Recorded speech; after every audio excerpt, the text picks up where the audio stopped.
UP के राजा भैया क्या दुश्मनों को मगरमच्छों को खिला देते थे। नेताओं के दबंगई के किस्से आपने बहुत सुने होंगे। अपराध और राजनीति का गठजोड़ किसी से छिपा नहीं रहा। ऐसे दबंग नेता अपने लोगों के लिए जहां मसीहा होते हैं तो औरों के लिए विलन। और जब बात उत्तर प्रदेश की धरती की हो तो ये कुख्यात अपराधियों और दबंग बाहुबलियों से भरा पड़ा है, जहां कई अपराधों में लिप्त होकर भी अपराधी जन नेता कहलाए जाते हैं। आज के सियासी वृत्तांत में हम आपको सुनाएंगे कहानी उत्तर प्रदेश के ऐसे ही एक बाहुबली और दबंग नेता राजा भैया की, जिनका नाम कई अपराधों में उछलकर बाहर आया और उनके दबंगई के चर्चे होते रहते हैं। कहानी भदरी के राजकुमार तूफान सिंह की। कहानी 19 साल की उम्र में ही विधायक बनने वाले राजा भैया की। कहानी एक ऐसे नेता की जिसको मायावती ने आतंकवादी घोषित कर दिया था। नमस्कार दोस्तों, मैं सादत इसार और आप देख रहे हैं न्यूज़िफाई। राज परिवार घराने में जन्मे रघुराज प्रताप सिंह उर्फ राजा भैया अपने विधानसभा क्षेत्र कुंडा, जो उत्तर प्रदेश की प्रतापगढ़ जिले में है, लगातार 7 बार विधानसभा चुनाव जीत चुके हैं। लेकिन जब से राजा भैया ने राजनीति में कदम रखा, कई आपराधिक मामलों में फंसे और आतंकवादी निरोधी कानून यानी पोटा भी इन पर लग चुका है। लेकिन राजा भैया ने अपनी धाक किसी पार्टी या किसी के सहयोग से नहीं बनाई। 2018 में अपनी पार्टी जनसत्ता दल लोकतांत्रिक बनने से पहले वो निर्दलीय ही चुनाव लड़ते रहे और जीतते रहे। कुंडा के लोगों के लिए मसीहा राजा भैया जब अपने चुनावी प्रचार करते हैं तो लोगों से बिजली, पानी या घर जैसे विकास के मुद्दों की बात नहीं करते। उनका मानना है ऐसी बातें या काम दूसरे नेता भी कर देंगे। वो लोगों का साथ देने का वादा करते हैं हर समस्या को सुलझाने में। राजा भैया कहते हैं, मैं आपसे बिजली, पानी और विकास की बातों पर वोट नहीं मांगता, मैं आपकी दूसरी समस्याएं भी हल करता हूँ। लोगों के ज़मीन के विवाद निपटाता हूँ ताकि आपके पैसे ना लूटे कोर्ट कचहरी के चक्कर लगाने में। मैं घर के झगड़ों तक को सुलझाया हूँ। दबंग राजा भैया अपनी साप्ताहिक अदालत भी लगाते हैं, जहाँ उनके क्षेत्र के हज़ारों फरियादी अपनी समस्याएं लेकर आते हैं। लोगों के लिए मसीहा राजा भैया क्या सच में इतने दबंग हैं जो अपने दुश्मनों को अपने तालाब में पाले मगरमच्छों को खिला देते थे? ये सुनने में किसी फिल्मी सीन जैसा लगता है जहां विलन ऐसे काम करता है। ये सवाल जब राजा भैया से पूछा गया तो उन्होंने कई बार खंडन किया और कहा, पता नहीं ऐसी अफवाहें कहाँ से आती। लेकिन साल 2002 में भाजपा नेता पूरन सिंह बुंदेला ने राजा भैया पर कथित तौर पर अपहरण और धमकी देने का आरोप लगाते हुए मामला दर्ज करवाया। तत्कालीन मुख्यमंत्री मायावती ने 2 नवंबर 2002 को 4 बजे रघुराज सिंह प्रताप को गिरफ्तार करवाया। बाद में मायावती के नेतृत्व वाले उत्तर प्रदेश सरकार ने राजा भैया को आतंकवादी घोषित कर दिया और राजा भैया, उनके पिता उदय प्रताप सिंह और चचेरे भाई अक्षय प्रताप सिंह को पोटा कानून के तहत जेल में डाल दिया गया। दरअसल राजा भैया और बसपा प्रमुख मायावती की कभी बनी ही नहीं। मायावती जब जब सत्ता में आई, राजा भैया के पीछे पड़ती रही। 2002 में मायावती की सरकार थी तो उन्होंने राजा भैया को आतंकवादी करार देते हुए पोटा एक्ट लगा दिया था। राजा भैया को पद से इस्तीफा देना पड़ा और करीब 2 साल तक जेल में रहे। मायावती ने राजा भैया की हवेली पे भी छापे मरवाए, जिससे बड़ी मात्रा में हथियार बरामद हुए और अब पोटा एक्ट लगा। मायावती ने राजा भैया की 6 एकड़ में फैली तालाब को खुदवा दिया।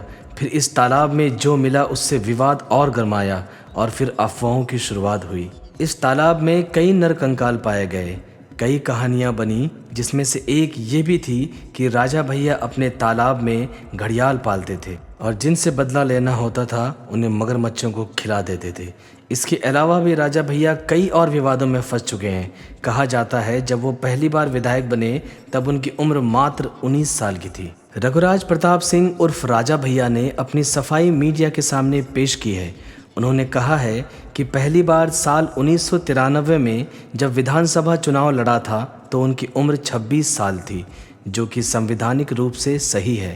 प्रमाण पत्र में छपी उम्र के लिए जिम्मेदार वो नहीं है, बल्कि वोटर लिस्ट का वो टाइपिस्ट है जिसने गलत टाइप किया है।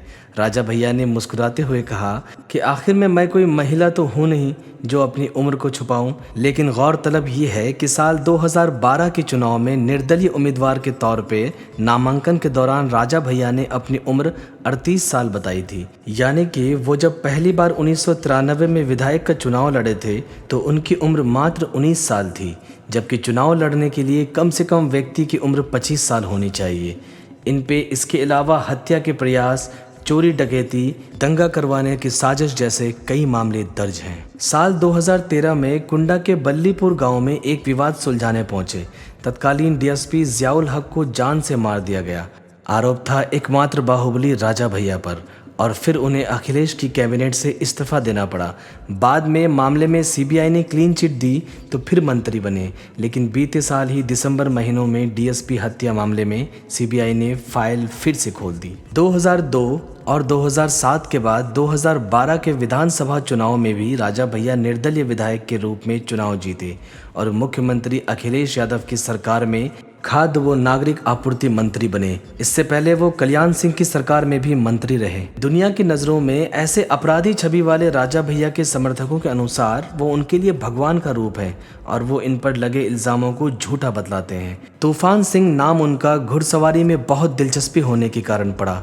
सालों तक निर्दलीय जीतने वाले राजा भैया ने 30 नवंबर 2018 को अपनी अलग पॉलिटिकल पार्टी बना ली, जिसका नाम रखा जनसत्ता दल लोकतांत्रिक। इतना ही नहीं, कुंडा के साथ बाबागंज सीट पर राजा भैया का हमेशा से दबदबा रहा है। 1993 के बाद से ही इस सीट से राजा भैया समर्थित उम्मीदवार जीत रहा है। पहले इसे बिहार के नाम से जाना जाता था, लेकिन 2008 के परिसीमन के बाद इसका नाम बाबागंज हो गया। कुंडा से जहां राजा भैया खुद लड़ते थे, वहीं बाबागंज सीट पर विनोद सरोज को समर्थन देकर चुनाव लड़ाते थे। वैसे तो राजा भैया घुड़सवारी और नशेबाजी के शौकीन थे, लेकिन कई बार राजा भैया बेथी कोठी पर तीतर कुश्ती प्रतियोगिता देखते हुए नजर आए। घंटों तक राजा भैया सैकड़ों ग्रामीणों के बीच तीतर की कुश्ती देखते रहे। तीतरों की लड़ाई देखने का नया शौक राजा भैया के शौक में शुमार हो गया है। प्रयागराज, कौशाम्बी और प्रतापगढ़ के ग्रामीण सैकड़ों तीतरों को लाकर हर माह की पहली तारीख को आते हैं। फिर राजा भैया के बेती कोठी परिसर में तीतरों की खौफनाक जंग होती है। ऐसे ही उत्तर प्रदेश के दबंग और विवादित राजा भैया की कहानी। अब यह समझना मुश्किल है कि वो विलन है या हीरो। दोस्तों, आपके लिए ये स्टोरी लिखी थी हमारे साथी फराज जमाल ने, और ऐसे ही शानदार सियासी वृतांत के लिए हमारे चैनल को सब्सक्राइब करना ना भूलें।